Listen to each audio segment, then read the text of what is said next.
कश्तवाड़ में मुसाफिर बस गहरी खाई में गिरने से 33 अफराद हलाक।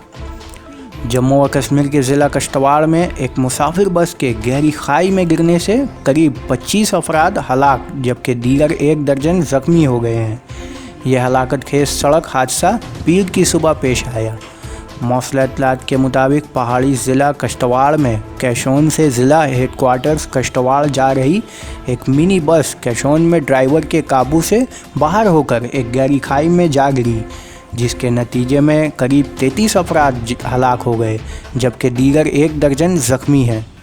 ज़राए ने बताया कि यह हादसा पेश आने के फ़ौरन बाद मकामी लोग, पुलिस और दीगर महकमा के एहलकार जाए हादसा पर पहुँचे और बचाव का कार्रवाई शुरू की।